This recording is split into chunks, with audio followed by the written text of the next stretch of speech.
Yeah, hello guys. I just realized that I never really explained how to program the MIC2 speech synthesizer for the Bosch 2090 Microtronic Mega Emulator, right? And you just heard it speak, of course, yeah. So let's have a quick look under the hood. This is my second Microtronic emulator, right, which I built 6 years ago. That was my first bigger Arduino project, right? It's using an 80 Mega 2560 or Arduino Mega, right, and has the MIC2 speech synthesizer board here, which is connected over cables to one of the UARTs. And yeah, there's a loudspeaker, a couple of pull-up resistors, and overall it's of course a big mess of wires here, right? And yeah, before I knew how to do PCBs, right, because if you saw maybe some other videos on my channels, then you know that I also did various versions of Microtronic emulators, right, and the latest one was this retro authentic Microtronic emulator, which I'm showing you here, right, which has the original bubble LED display, right, and that one you can of course also only program in machine code using the hex pad, right? And this has an 80 mega 328p, and it's even using SMD surface mount technology, right? So yeah, but before I knew how to do PCBs, 6 years ago I did this, right, and I put some effort into this as well, right, because you can tell, I mean, for example, I have a custom laser cut acrylic front plate here, right, which was produced by a company for me, right. So yeah, this model is kind of dear to me as well, this second emulator that I did, right, and I put a lot of effort into it.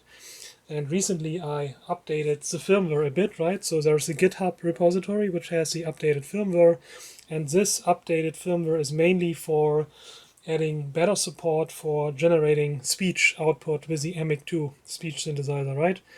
And so let me first explain what I already had like 6 years ago, right? Already the version 6 years ago had the MIC2 speech synthesizer on board, and the way I would program is what I'm going to explain now, right?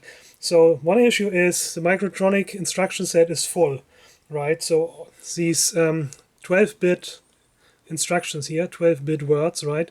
All the combinations are already taken, right? So there are no unused opcodes that we could, simply grab and say, we want to use this for a MIC2 speech synthesizer opcode, right? So rather we have to do something with the opcodes which are already there and which already have a semantics, right? And luckily there are opcodes which have a semantics, but they don't do anything meaningful, right? So I'm calling them vacuous, right? And this is what I'm using to extend the instruction set basically with MIC2 programming instructions, right? So basically what we want to do is send ASCII characters over the UART to the MIC2. And so one way of doing this is using, let's turn on the mnemonics display here, right, is using the move or copy register instructions, right? So 0 is for move, and this is the source and this is the destination register. So what that says is copy register 8 onto itself, right? And of course it doesn't do anything because before and after the copy operation the register 8 is the same, right? So, and these kinds of operations we are then using, right? Since we have to send ASCII, but we only have 4-bit values that we can specify in that way, we need two operations, two of those opcodes in sequence to send a byte, right? So here we are sending 83, and 83 is the ASCII code decimal for S. Why S if we want to speak hello? Well, S is the start token for the MIC2, right? And after the S, you can then send the ASCII string basically that you want to speak, right? So there we have 72 for H, 69 for E, 76 twice, right, for LL, hello, and then 79 for O, and finally 13 for enter, right? So this is how we are sending hello to the MIC2, right? Hello. And then, it just loops, to the end of the memory. So I could just put in a goto here, but I haven't done that. Hello. That way the emic has a little bit of time also to flush the buffer and speak. So that's all good and well, and it works well, and it's a compact representation for fixed utterances, right? For fixed strings in memory, right? So you just put the ASCII characters there, basically in a 2-nibble higher and lower nibble representation, right? In the program memory, and that's it, right? As a side effect, it doesn't do anything to the registers, but as a side effect, it sends a string to the emic, and the emic speaks eventually. And yeah, that works well for fixed utterances, but if you have computed utterances, then you have a problem now, right? Consider you want to program a counter that counts from 0 to 9, right? And yeah, so you could of course then have one register. You have 16 4-bit registers here, basically work registers, and 16 more registers here, right? The extra registers. And that's all writable memory you have, right? Because it's a Harvard architecture. The program memory is not writable, so there are no self-modifying programs, because otherwise you could say, okay, the program memory, right, with these move 8 move source equals destination registers could be generated, right, by the program itself, so the program could be self-modifying in that way. You could know, but not with a Harvard architecture, right, because program memory is fixed. You only have register memory. So in order to do a counter now, you would then have one register counting from 0 to 9, right? And now if the register value is 0, then you now need to branch to a piece of code that outputs the ASCII character for 0 to the emic2, right? Using 0, yeah, something, right? ASCII code for 0. It's actually 3030 hexadecimal, right?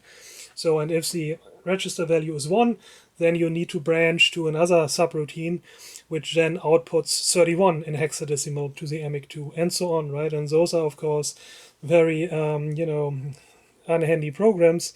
And maybe that would be enough memory for if you have like 10 characters or so, but even if you have 20 characters or so, then memory is already getting, you know, a scarce resource here, so there might not be enough memory to do that. So a better way is, of course, then to have more opcodes that allow you to output the content, the values which are in the registers, right, in a register pair such as 0 and 1, and output this either as a decimal ASCII character, right, like we did here with the move instructions, or in hexadecimal encoding, right? And so the program which is here already in ROM, which I just loaded, already does that. 0, 1, 2, 3, 4, 5, 9, 0.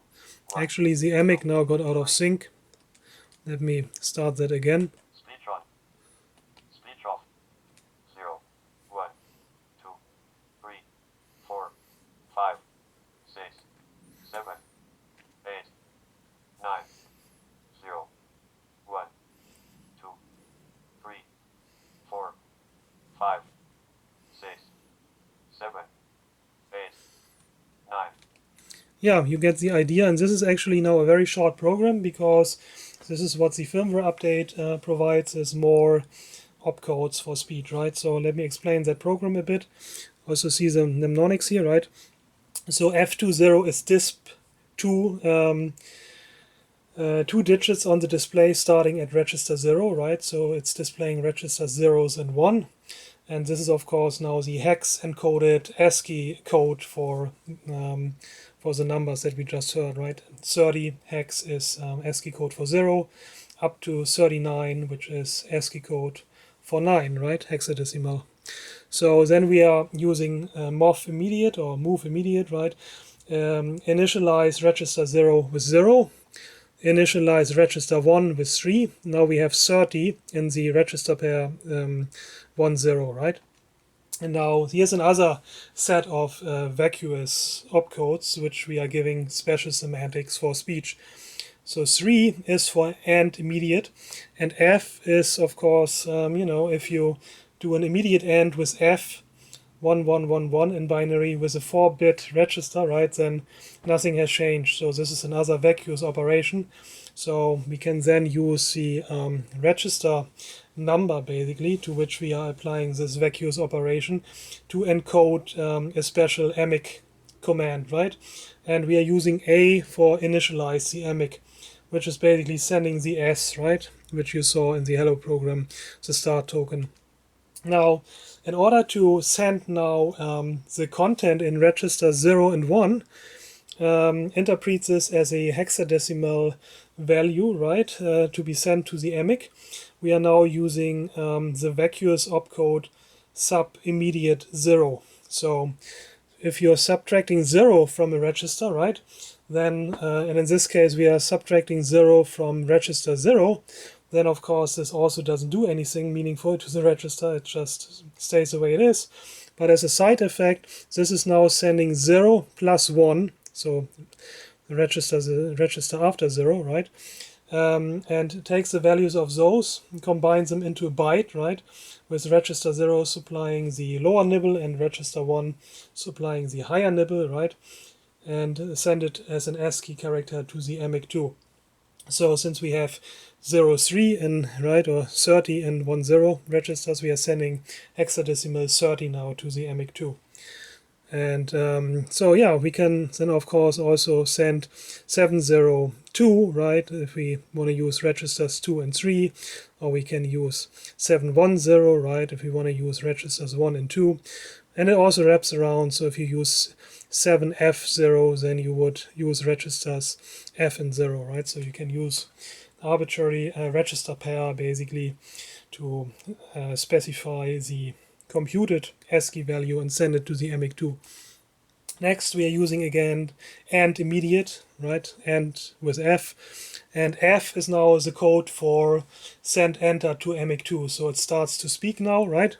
So this is sending carried return basically. And 3FB again, immediate AND with F, vacuous. But B is the code for wait for the speech to finish.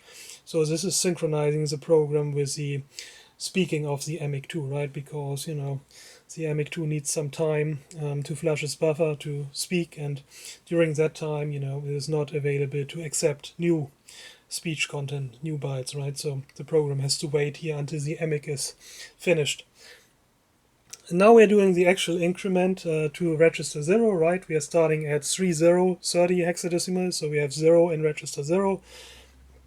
And now we're adding 1, right?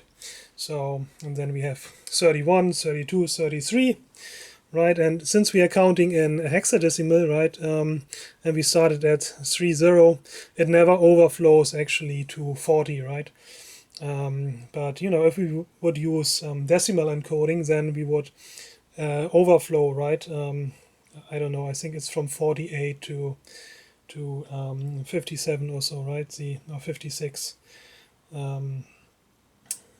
The decimal ASCII characters for 0 to 9. And so this is the carry overflow, right? So we don't overflow in hexadecimal, but just in case it would add 1 then in case of carry overflow to the second register, to register 1, right? So that we could go from 48 to to the next position, right? And then this checks if we are now at the end, right? If we are at 3A, then we have already reached 9 and we got to start again, right? So this is a branch if 0 is flag is set, right? So if we had an A in the register 0, then we go to 0, 1 and this starts, this was the initialization, right? Using move immediate, putting 30 again into register 0 and 1, right, to start again with a loop. Otherwise, you know, we don't initialize register 0 and 1 and we are just going to the emic speech output code again, right? So this is how that loop works. 0, 1. And that's of course a fairly concise little program now, right? And it would require much more, many more instructions if you know, where to do this only with move XX instructions, right? All right, guys. So thanks for watching and have a good day. Bye.